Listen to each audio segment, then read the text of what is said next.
आज इस press conference में उपस्थित बिहार सरकार की माननीय मंत्री, बिहार सरकार की पूर्व उप मुख्यमंत्री आदरणीय रेणु देवी जी, भारतीय जनता पार्टी के नेता और भारतीय जनता पार्टी के विधान परिषद में मुख्य सचेतक आदरणीय संजय मयूख जी,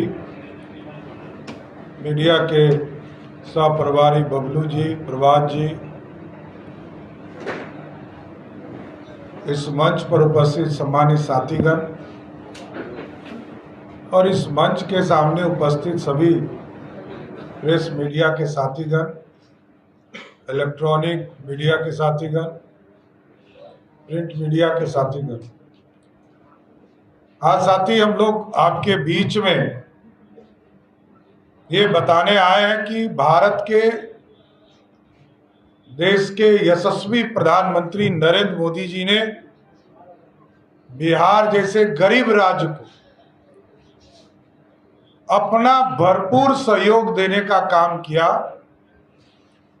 बिहार जैसे राज्य जो आर्थिक रूप से कमजोर रहे, तो 2017 में जीएसटी की पूरी व्यवस्था खड़ा करके जो आबादी था उसका लाभ बिहार जैसे राज्य को दिया।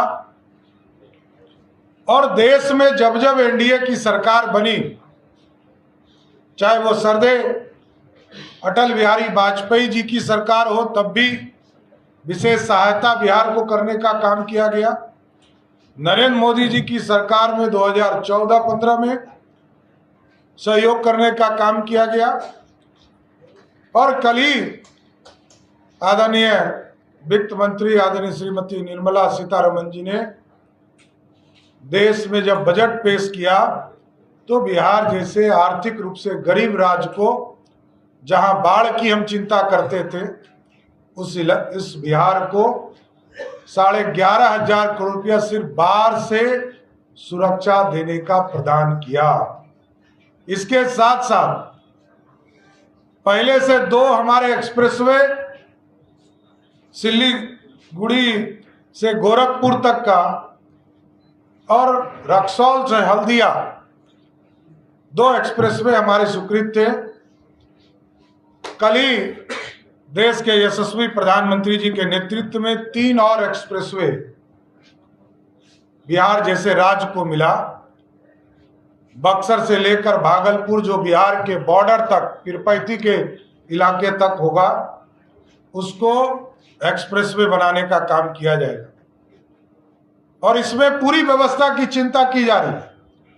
ये सिर्फ एक्सप्रेसवे नहीं होगा, ये बिहार के लिए मील का पत्थर साबित होगा। गंगा में चाहे वो सोन का पानी हो, चाहे वो पुनपुन का पानी हो, क्यूल नदी का पानी हो, बड़ुआ नदी का पानी हो, चाहे वो चानन का पानी हो, सबको स्टोरेज करने की भी व्यवस्था इस एक्सप्रेसवे के माध्यम से होगा। प्लांटेशन का पूरा एक कॉरिडोर बनेगा। उसी तरह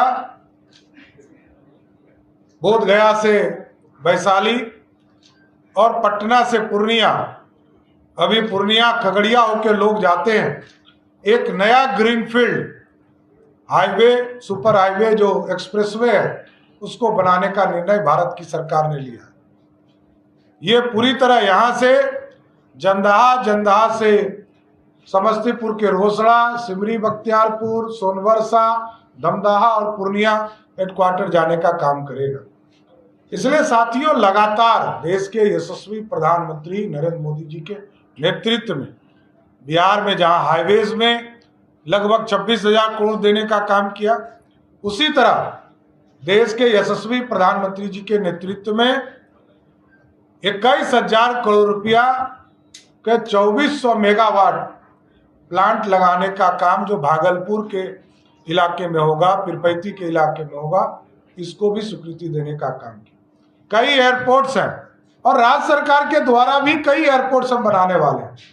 राजगीर है, डेहरी है, सहरसा है, इन जगहों पर भी हम राज्य सरकार के माध्यम से, हम बेगूसराय है, ये सभी जगह पर एयरपोर्ट्स का निर्माण हम लोग करने का काम करेंगे। कई मेडिकल कॉलेज हैं, चाहे वो मुंगेर का मेडिकल कॉलेज हो या कई जगह जो अभी हम शुरू करने वाले हैं। 8 लगभग मेडिकल कॉलेज को इसमें जोड़ने का काम देश के यशस्वी प्रधानमंत्री जी ने किया है। लेकिन स्वाभाविक है, कांग्रेस पार्टी जो विकास विरोधी है, यदि 75 वर्ष से अधिक वर्ष हो रहे हैं देश की आजादी का, उसमें से 55 वर्षों तक सिर्फ कांग्रेस पार्टी ने राज किया। यदि कांग्रेस ने विकास कर दिया होता तो दूसरे पार्टी को विकास की चिंता नहीं करनी पड़ती, दुनिया में हम आगे बढ़ गए होते। जो इकोनॉमी के तौर पर हमको चिंता करना पड़ता है, देश के यशस्वी प्रधानमंत्री जी लगातार इसकी चिंता करते हैं और 11वें स्थान से 5वें स्थान पर आर्थिक व्यवस्था को लाने का काम किया। इसलिए कई चीजें अभी और हम लोगों को काम करना है। खासकर मैं देश के यशस्वी प्रधानमंत्री जी को धन्यवाद देता हूं कि 10 लाख करोड़ रुपया इस देश के इंफ्रास्ट्रक्चर, अर्बन इंफ्रास्ट्रक्चर को विकसित करने के लिए दिया है। 3 लाख हाउसिंग का प्लान, 3 करोड़ हाउसिंग घर बनाने के लिए पूरे देश में व्यवस्था किया गया। तो हम पूरी तरह बिहार के जितने छूटे हुए गरीब हैं सबको पक्का मकान मिले, इसके लिए देश के यशस्वी प्रधानमंत्री जी और बिहार के लोकप्रिय मुख्यमंत्री नीतीश कुमार जी को भी धन्यवाद देता हूँ कि लगातार सकारात्मक पहल करके इस देश को आगे बढ़ाने का काम कर रहे हैं। और राष्ट्रीय जनता दल कहती है सिर्फ ट्विटर वावा के तौर माध्यम से लोग अपना बयान दे रहे हैं। एक महत्वपूर्ण सदन का सत्र चल रहा है और आप सोचिए युवराज ही गायब है। कोई लोकतंत्र से प्यार नहीं है, ये सत्ता विरासत में मिली है, लेकिन इसको संभालने का भी काम राष्ट्रीय जनता दल के लोग नहीं कर रहे। और राष्ट्रीय जनता दल वो जनता दल की सरकार रही जिसको 4000 करोड़ रुपया आदरणीय अटल बिहारी वाजपेयी जी की सरकार ने दिया था, वो भी खर्चा नहीं कर पाई। जब एनडीए की सरकार बनी, आदरणीय सुशील मोदी जी और नीतीश कुमार जी की सरकार बनी, तब जाकर उसको उपयोग करने का काम किया गया। इसलिए लालू जी विनाश के लिए जाने जाते हैं बिहार। और आज ही देखिए, आज इतना महत्वपूर्ण कानून बन रहा था, बिहार में छात्रों का जीवन खराब नहीं हो उनके लिए कानून बन रहे थे। परीक्षा में संशोधन कानून लाए गए कि कोई कदाचार करते हुए, कोई अपराध करते हुए, कोई नकल करते हुए यदि कोई इस तरह की व्यवस्था करेगा तो उसके खिलाफ कठोर कार्रवाई केंद्र सरकार ने भी कानून बनाया और बिहार में भी कानून बनाया। लेकिन राजद के लोग, महागठबंधन के लोग उससे भी बाहर रहे। इसलिए ये विकास विरोधी है, छात्र विरोधी है, किसान विरोधी है और बिहार में सिर्फ अपराध का समर्थन राष्ट्रीय जनता दल या महागठबंधन कर सकती है। बहुत बहुत धन्यवाद। कोई सवाल है तो एक करके पूछिए।